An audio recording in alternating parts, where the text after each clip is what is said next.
Welcome to JLive. I'm Laura Mandel, JArt's Executive Director, and it's great to be with you for JLive, our virtual series of bite-sized conversations about Jewish life and art with the best artists with Boston connections. Today, I'm with incredible chocolatier Liron Gal of Needham-based ChocAllure for a special Israeli edition of JLive in honor of the JArt's Taste of Israel Restaurant Week, which is happening right now and ends on February 1st. I just want to say a special huge thank you and shout out to our friends at the Consulate General of Israel to New England. They are partners on Taste of Israel on this conversation right now and throughout the year. So thank you to everyone at the Consulate. So welcome, Liron. Thank you. Thanks for having me. I'm excited because your work is just so gorgeous and delicious. So of course, before we get into it, I just want to remind everyone that if you have questions while we're talking, you are more than welcome to put them in the chat or the Q&A, and we'll answer as many of them as time allows. So before we get into your story, which is what JLive is really all about, I just want to start us off with a photo of your incredible work.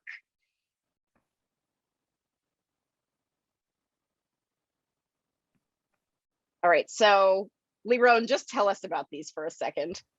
So this was from a special collection that I made during the fall. These are 3D chocolate pumpkins filled with a pumpkin spice caramel and a spiced cookie butter layer. This picture probably broke Instagram for me. It was like significantly more popular than all the rest.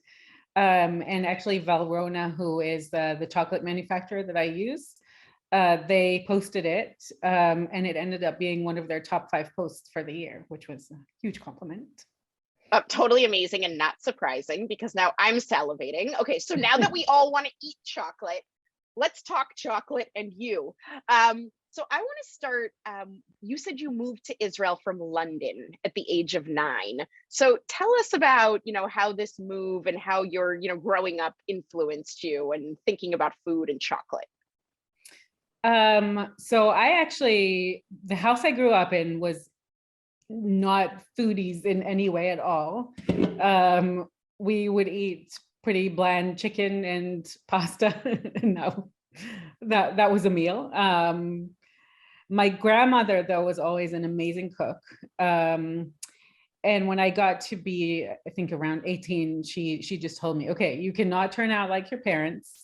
You have to learn how to cook something.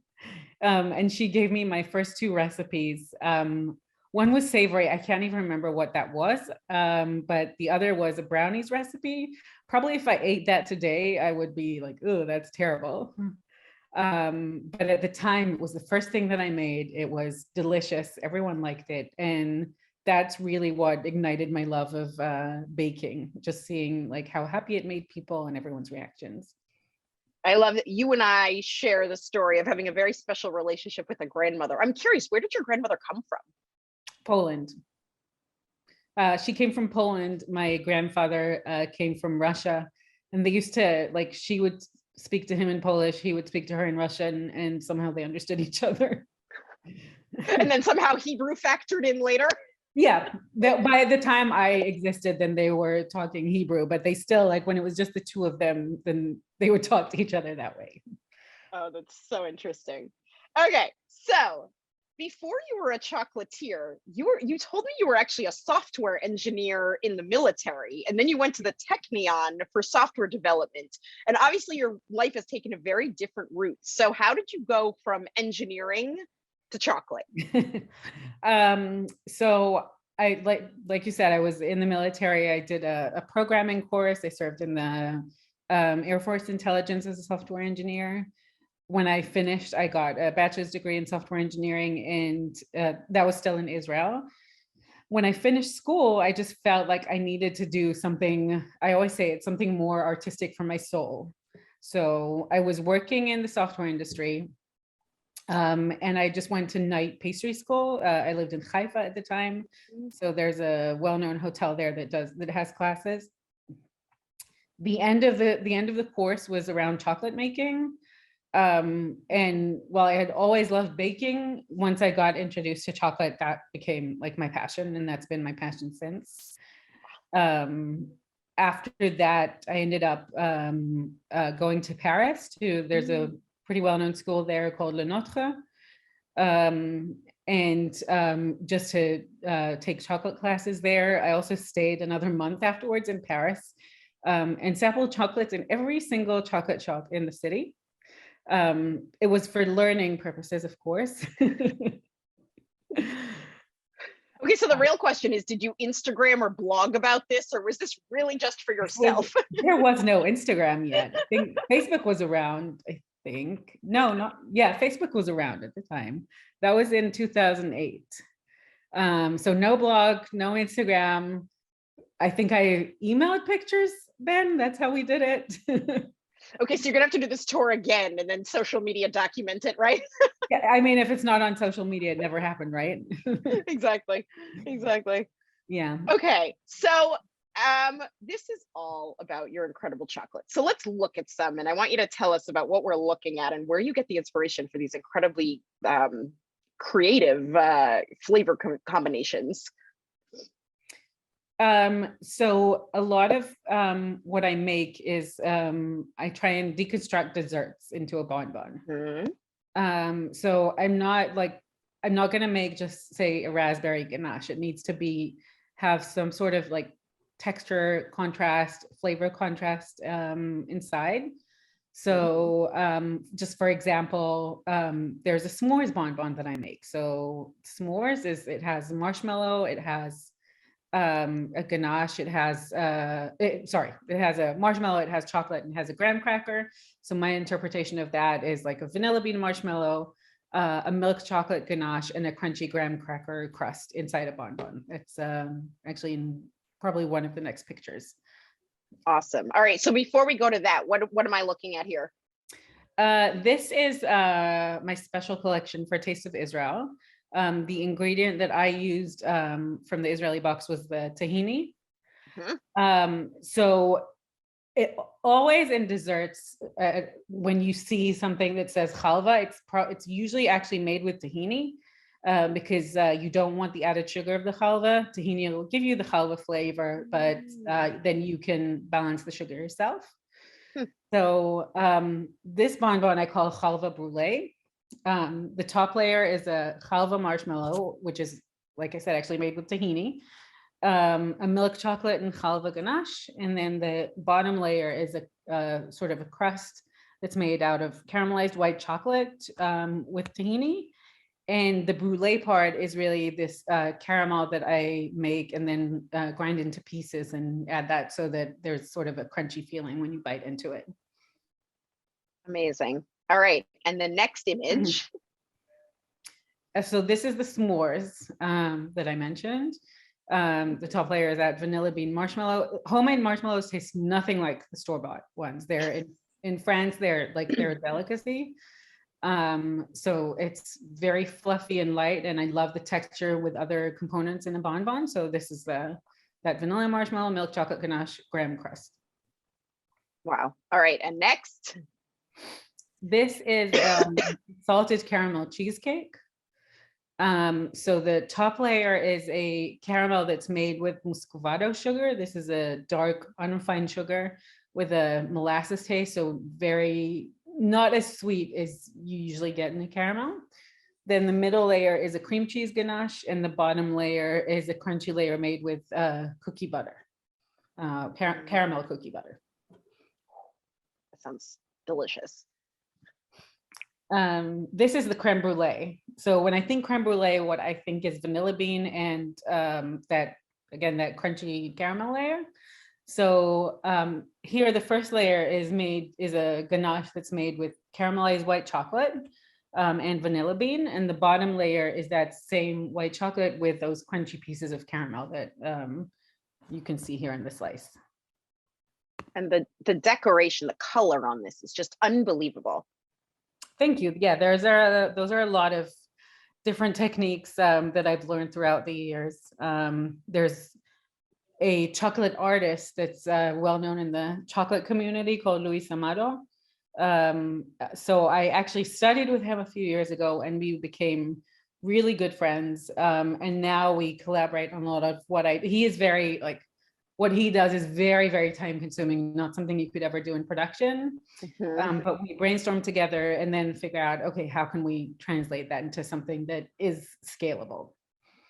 That's so cool. I mean, I remember I came to your house a few months ago to pick up favors for my sister's wedding. And when you were there showing me your new technique with having, trying to make the dots more efficiently. I mean, Yeah. tell us, I mean, I'm fascinated by this. Tell us a little bit more about the process, either behind creating this or any of the others. Like what kind of tools are you using? So I'd say first, what everyone is always surprised is that the color goes on the mold and not on the chocolate before everything, and not on the chocolate when it's ready. So the molds that I use are from a special plastic called polycarbonate. Every chocolate company in the world uses these types of molds. So it's a very strong plastic, and it can be buffed inside so that it's very shiny. And that shine is what's transferred to the chocolate if you do all the steps along the way correctly. So for the different design techniques, if you, in the previous picture, there was a black, one more. So this is, I take the mold and I put tape, like artist tape, on each cavity, spray it with a spray gun with black cocoa butter, take the tape off. Then I use a toothbrush to splatter some more black cocoa butter on the line that remains. And after that, I'll spray the gold. For the dots that you mentioned, I actually use these nail art tools that you use to do those like pretty flowers on nails. So I dip it in cocoa butter, then dip it inside the mold to create the decoration. This is actually the live bonbon from the Taste of Israel collection. Gorgeous. They're just, I mean, they're works of art. I had someone say to me yesterday, they're just works of art. I'm almost afraid to eat them, but then they're so delicious that you have to. Thank you. I actually have one more. This is another one that's funny. I hope the cameras. So I use, what gave me the idea for this is my son's craft box, pretty much. He has these like finger pouncers that you just put on the picture, dip it in paint, and then paint all over. So that's what I do with cocoa butter. That's amazing. So clever. Okay, and I want to go back to the last photo because I think this is your Valentine's Day collection. Yes. And I want everybody to feel free to order. Yeah, these are, I call them fruit and nut hearts. So each flavor here is a combination of a fruit. So a fruit pâte de fruits, just for example. One of them is a PB&J. It's a raspberry pâte de fruits and a crunchy peanut butter, caramelized peanut butter layer. Then there's an apple cider caramel with a crunchy Biscoff layer. And the cassis, which is a French name for blackcurrant pâte de fruits with a caramelized hazelnut ganache. Yum. Okay, everybody get your orders in for Taste of Israel and for Valentine's Day. So Liron, I love how much attention you pay to ingredients. I think that's part of this specialness of your work. And you've already mentioned, the kind of chocolate you use. And I know that, this year for Taste of Israel, we had sent you this Israeli box to inspire you with the tahini, which I was excited about. But I also know you always think carefully about the ingredients you're using. Tell us a little bit about some of the ingredients that you really feel passionately about and why. So to start with, it's the chocolate that I use. Not a lot of people know, but the chocolate or the cocoa growing industry has a lot of the politically correct way to say it is unethicalness, I think. But there's a lot of child labor. Most of the cocoa in the world comes from Africa, and it's pretty terrible there. Children are really, in these days, they're sold to work on plantations. So there are very few companies, chocolate making companies in the world that can actually trace the entire process of their chocolate and where it came from. Valrhona, which is the company that I use, is one of those few that has that certification. So they know there's no child labor involved in their entire process. And on top of that, the chocolate is also amazing. Then they also have a huge variety of chocolate. So they'll have, they probably have 10 different 65% dark chocolates that all taste differently. The beans come from a different country, so they have a completely different flavor profile, and I'll match those with the flavor that I'm trying to create. So I'll use, if I'm creating a fruity flavor, then I'll use something that has more acidity to it. If it's a coffee flavor, then something more dark and robust. So the tahini that I usually use is by a company called Al-Al's. So that's owned by an Arab Israeli woman in Israel. And she actually, a few years ago, she was boycotted by a lot of the Arab community in Israel because she had donated a bunch of money to support Arab LGBTQ people in Israel, youth in Israel. So that started out as a boycott. Israel is actually pretty progressive well, I'd say there's a lot of different aspects to it. Tel Aviv is pretty progressive in supporting the LGBTQ community.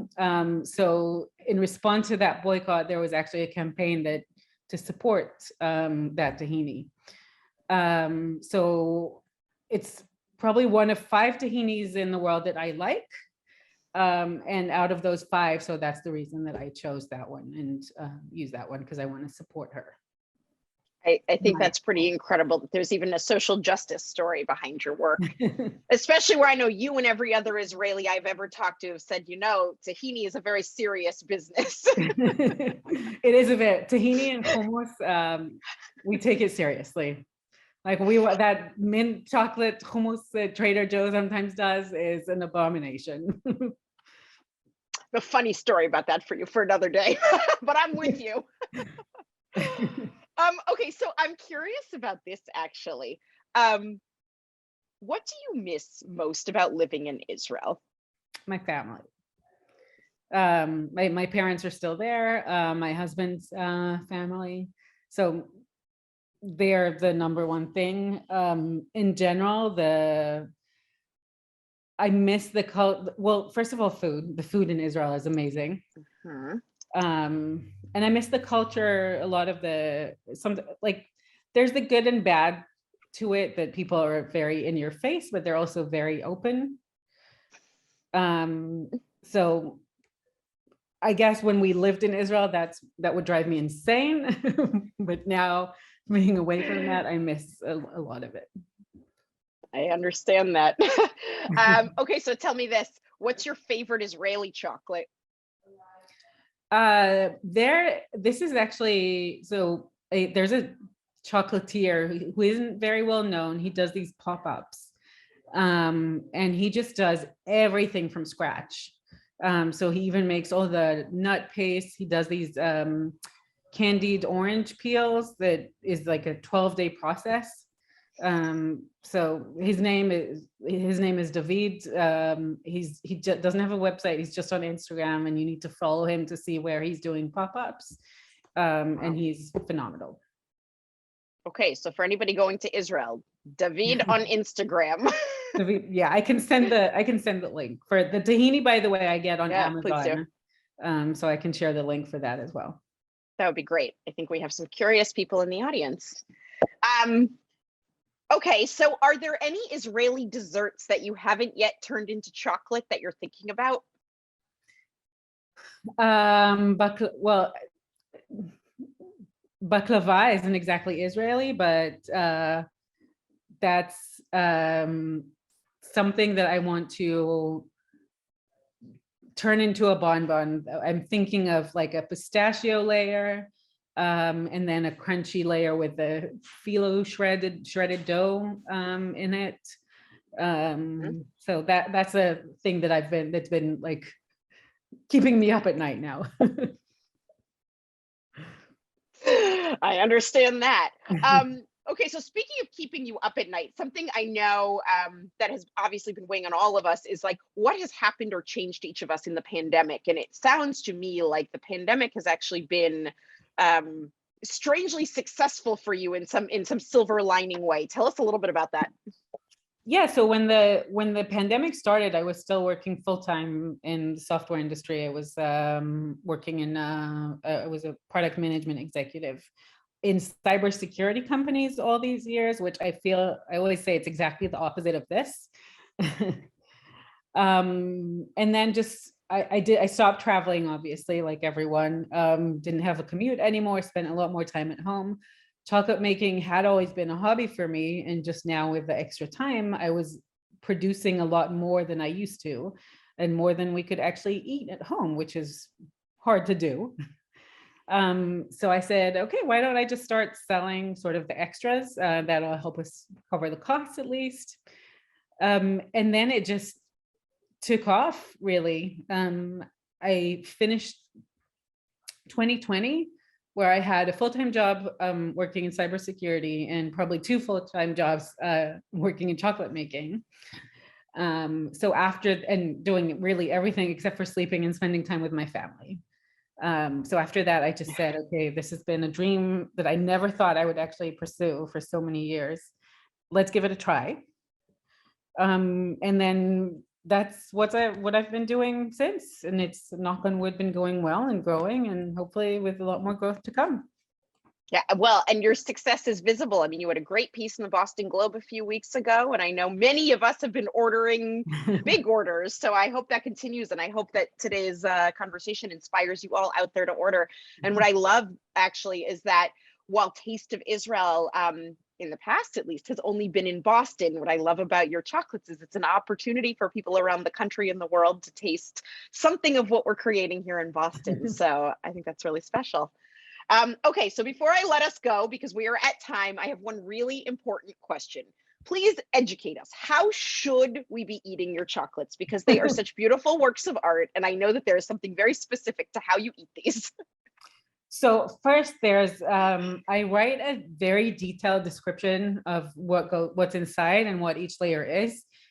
Most chocolatiers don't get into that detail because they feel people could steal their ideas. I am not like of that mentality. And I'm in general very open with my knowledge.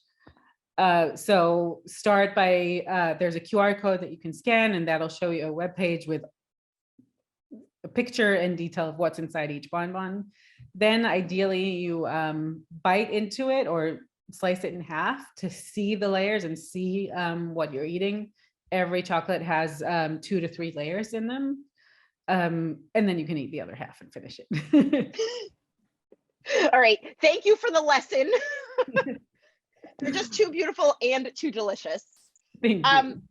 Liron, this has been a delight. I hope everybody, like I said, will go to the ChocAllure site and order. I know from personal experience that you do a beautiful job with custom orders for special events, for anything. So I hope everybody will feel inspired to order. And I just want to say thank you for being with us on JLive and for being part of Taste of Israel this year. So this has been so much fun. More to come. Thank you.